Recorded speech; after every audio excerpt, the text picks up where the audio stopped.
Hi there Poke fans, I'm your humblest Chowset fan and you're watching Pokemon Gym Challenges. Today I figured out this puzzle and it may or may not be as easy as this.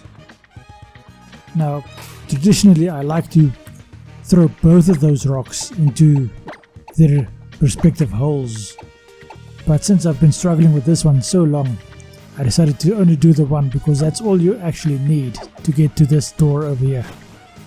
And as you saw over there, I decided to put my poisoned Pokemon back in the back of the squad and get a healthy Pokemon up front. And that'll also help with the repels. That is if I have a repel active, which it doesn't seem that I have. Because Swampert would definitely have repelled this Golbat if Repel was active, and I bloody get them poisoned as well. What the hell is wrong with these guys? Getting poisoned so often.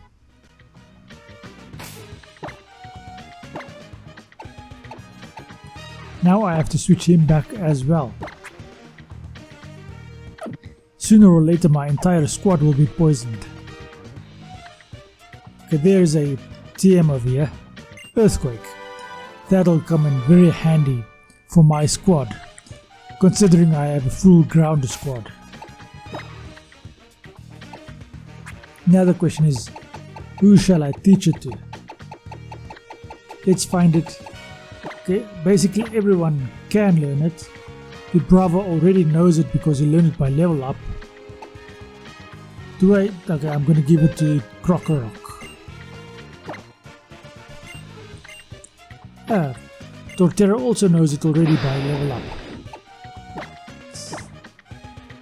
Okay, I didn't even see or take a look whether Earthquake is stronger than Dig.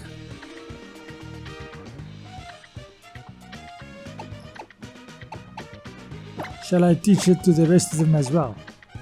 I can't teach it to Swampert as well. Looks like that is going to be my ground type attack for basically everyone. This is the first time I made a decision like that, to have one single ground based attack for basically everyone. And of course I replaced Mud Bomb, and then Rhyhorn also gets an Earthquake.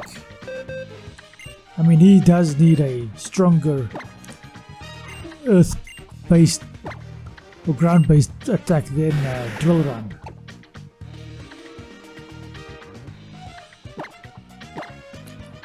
Now the question is, should I have forgotten Drill Run, or should I have actually done it in the place of Chip Away? As it is, that doesn't matter. Okay, so now we have encountered these two guys that are having a confrontation with one another.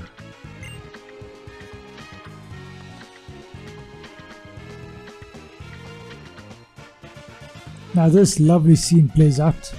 Doesn't seem like they have discovered us yet. Or maybe he has, because he's looking right at us. But he looks like a mad scientist. This is the point in the game where the pawpaw hits the fan, so to speak.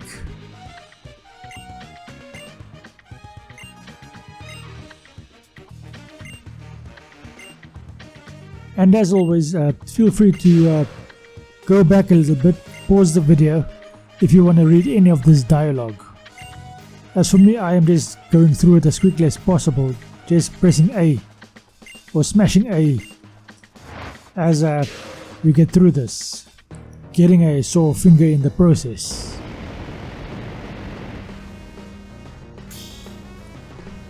Moxie, the leader of Team Magma, sends out Mightyena. Now who is he fighting? Is he fighting? Yes, he's fighting us. I was hoping that he would actually fight the Team Aqua Grunt. Okay, let's go for Earthquake.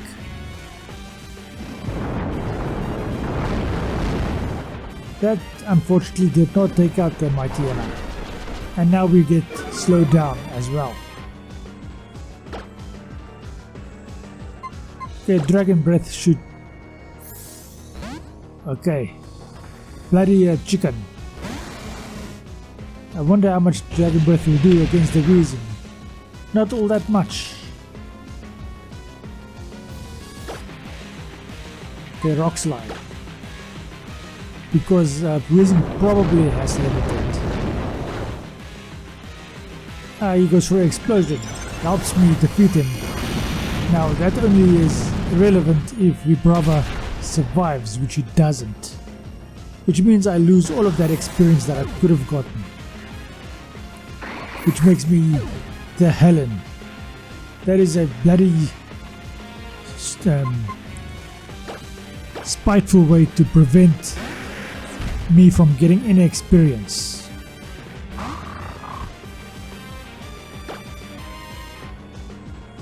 Okay, I'm doing takedown this time. He goes for taunt.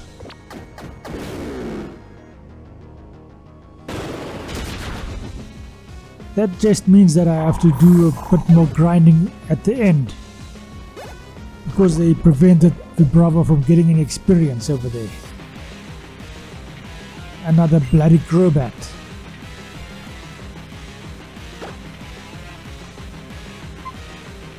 Is Torterra actually good for this? I need a rock type attack to fight against Crobat. Well, a water type attack will also work, I think. Well, he has Rock Slide, so that helps.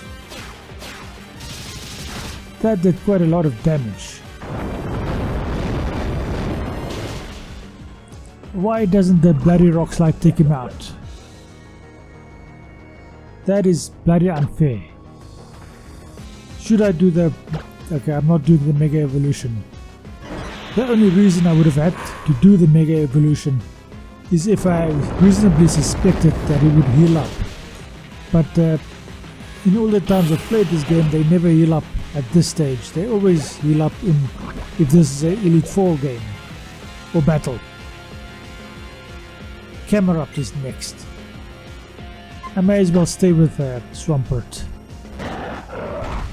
because of Surf or Dive or Earthquake would do well enough. Dive would have done even better. But let's see what Earthquake does, because now Camerupt is I think he's a purely fire type because of the Mega Evolution. I may be wrong on that. And we've defeated him without too much trouble, only losing Vibrava. I am so glad this is not a Nuzlocke, because that would have meant that I had to go box Vibrava, and he is part of my main strategy over here. Now, if any of you actually look at my Vibrava over there, you will see some white spots over there, which I had neglected to clear up, because you're supposed to see this earth behind it and not those white spots in actual fact. But that is the mistakes that get made, unfortunately.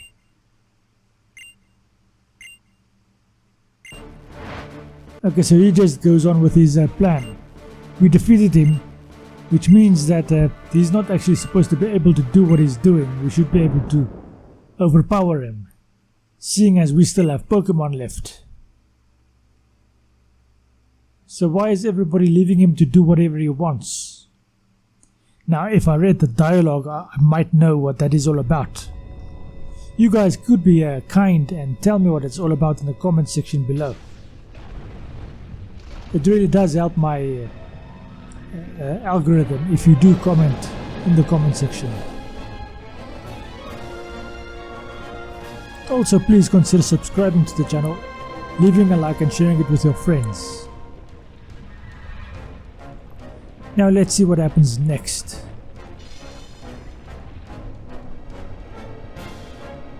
So far nothing. You just get a very angry Groudon.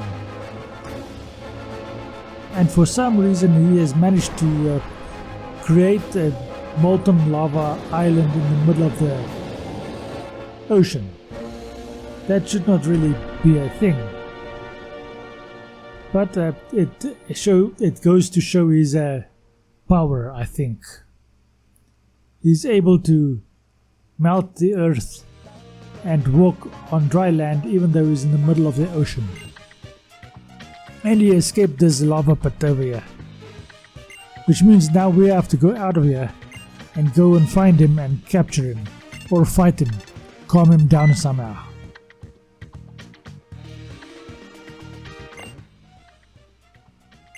And now I think he has regrets. I wonder if we are going to be taken out of here or do we have to make our own way out of here.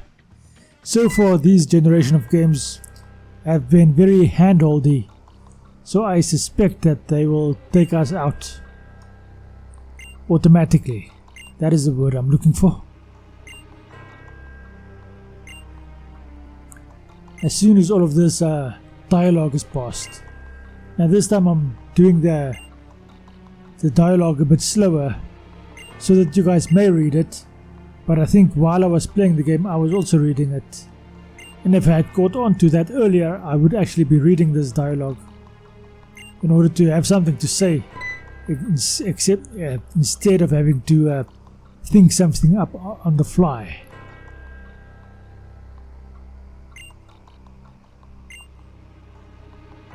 Well, I can't read that because it goes by too quickly. So I think by this time I got a bit irritated or peed off by all the dialogue that is happening. And my suspicion was correct. I get taken out of this cave automatically and taken to the surface. Which means I don't have to make my way out myself. And anybody recognize this area over here?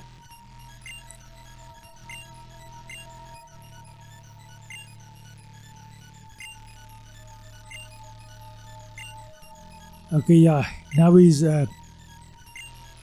showing some regret to what has happened.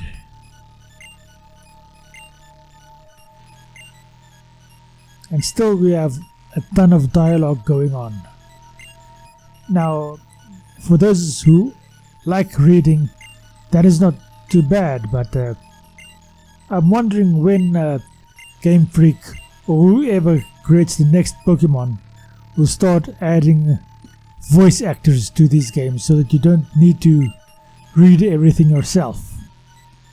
Reading it yourself only slows down the game unnecessarily. And if you're someone like I am, who doesn't even read any of the dialogue, you miss out on quite a bit. Whereas if it was a voice actor that read it to you, that would have been something different. It adds more immersion into the game itself.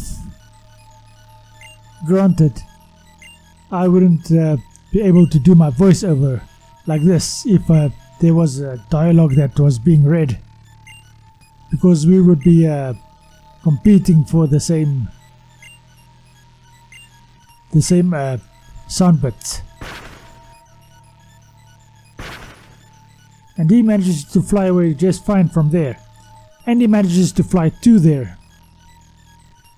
Well, if I do the whole Latias and Latios thing, I might also be able to fly there myself. But I'm not doing it in this specific game. I might do it in the Dragon playthrough, because I think I'm going to use the same game. Maybe not the exact same game, maybe I'll go back to the Alpha Sapphire for the Dragon one. Because I will not be using the box legendary over there. I'll be using the legendary that you get much earlier in that specific game.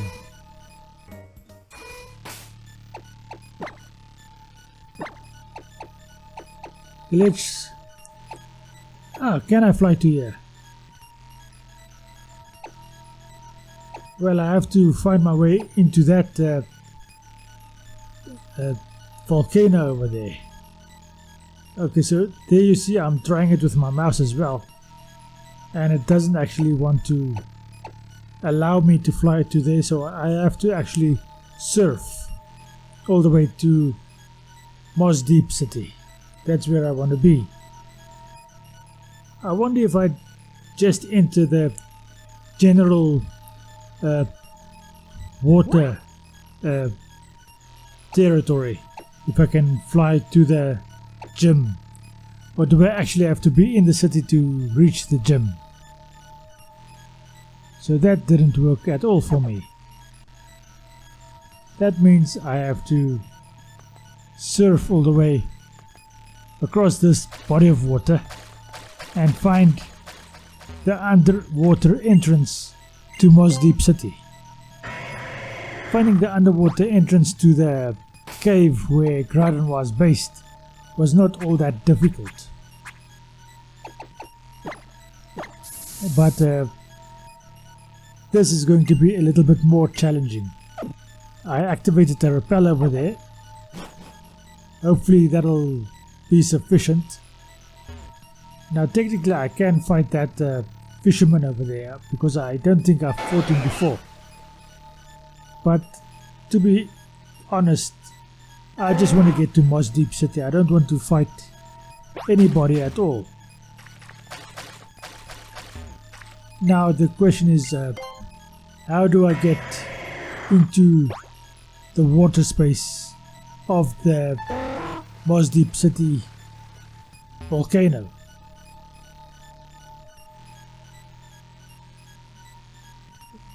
I don't know if this is actually helpful,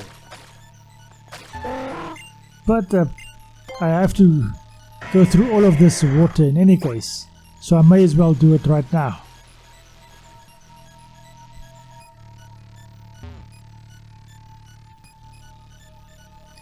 And I think I have already proven my point over there, because I was quite close to the Pokemon Center that led to Victory Road, and I was not able to fly to that location because I haven't actually been within a couple of feet of that Pokemon Center. I think that's how it works. Let's see where this ditch takes me. Okay, that is a dead end over there.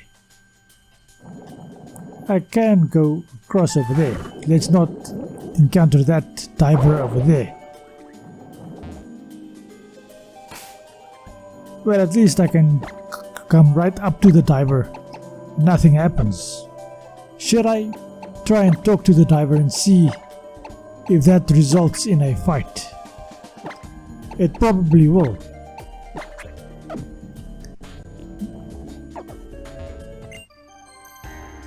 And it does.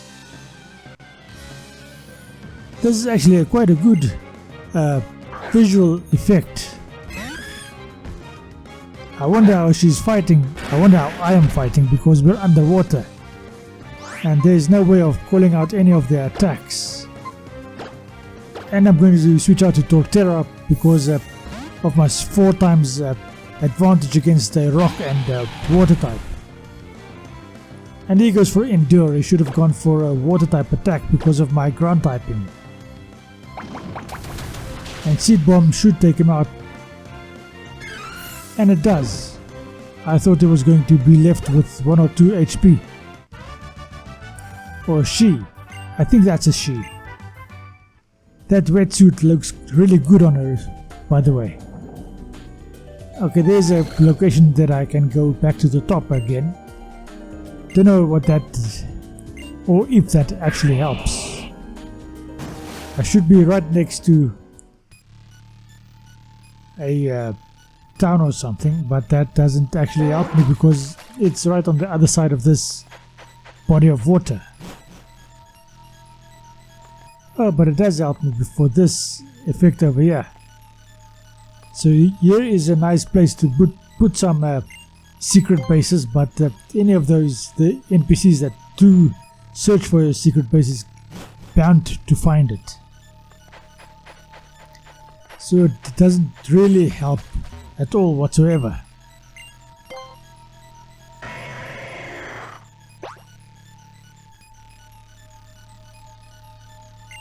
I think I'm diving back down and going in the other direction because I've discovered that flying from here doesn't really offer me any actual advantage.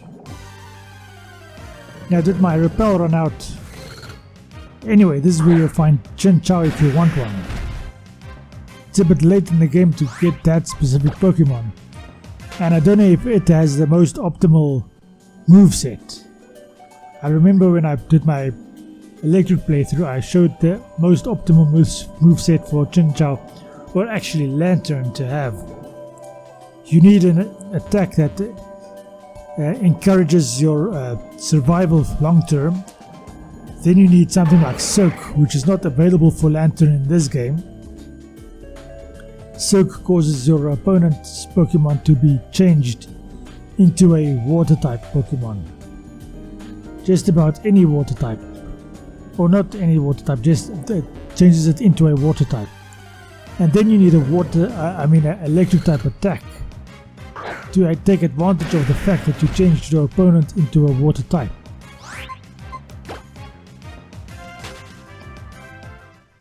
And in that playthrough over there, if you want to go back and watch it, I had two attacks that I used, which was supposed to increase the duration in which Lantern could survive. I think that is how I'm supposed to put it. Increase its longevity. But it didn't really help against Cynthia. Okay, so clearly I am past the location I need to be.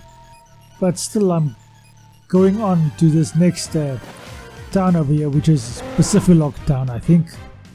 And I find myself having to fight the bloody Pelipper.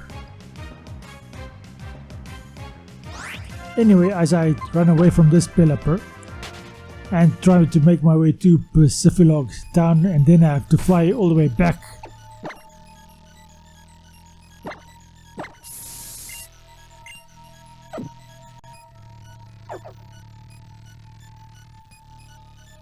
This is going to be the end of this episode. Thank you for watching. I hope you enjoyed this episode and hope you enjoy the rest of your day. Thank you and goodbye.